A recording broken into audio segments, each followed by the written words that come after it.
तो दोस्तों, यह अरविंद केजरीवाल जी की बायोग्राफी का सेकंड पार्ट है। अगर आपने फर्स्ट पार्ट नहीं देखा हो तो वीडियो के डिस्क्रिप्शन में लिंक है, आप वहां जाकर देख सकते हैं।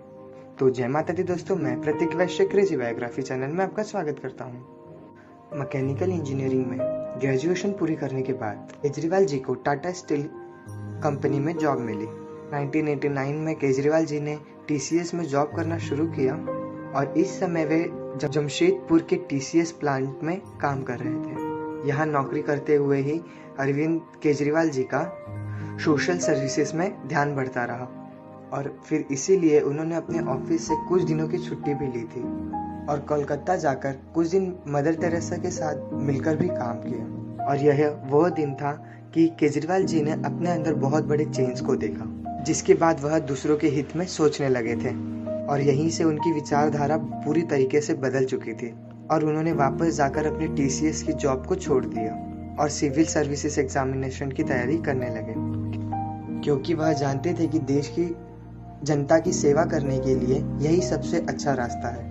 इसके बाद उन्होंने सिर्फ देश के ही नहीं बल्कि दुनिया के सबसे मुश्किल एग्जाम में से एक सिविल सर्विसेज एग्जाम की तैयारी करना शुरू कर दी और अंत में उनकी मेहनत रंग लाई, क्योंकि उन्होंने इस एग्जाम को क्वालिफाई कर लिया था। इसके बाद उन्होंने इंडियन रेवेन्यू सर्विसेज यानी कि IRS को एक assistant commissioner of income tax के रूप में ज्वाइन किया। यहाँ जॉब शुरू किया तो उन्हें सिस्टम की सच्चाई के बारे में पता चलने लगा कि भ्रष्टाचार किस तरह से सिस्टम की जड़ों को जकड़ा हुआ है।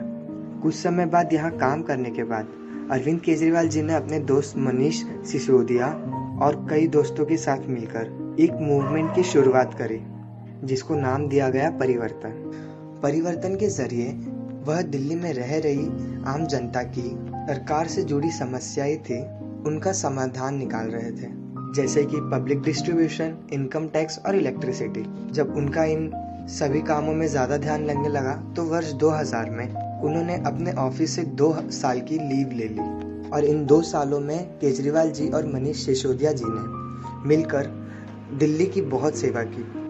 2 साल के लीव के बाद उन्होंने अपना जॉब वापस ज्वाइन कर लिया, पर सोशल वर्क के जरिए बिजी होने के कारण उन्होंने 2006 में अपनी जॉब को रिजाइन कर दिया और पूरे तरीके से परिवर्तन और एक NGO कबीर के लिए काम करना शुरू कर दिया।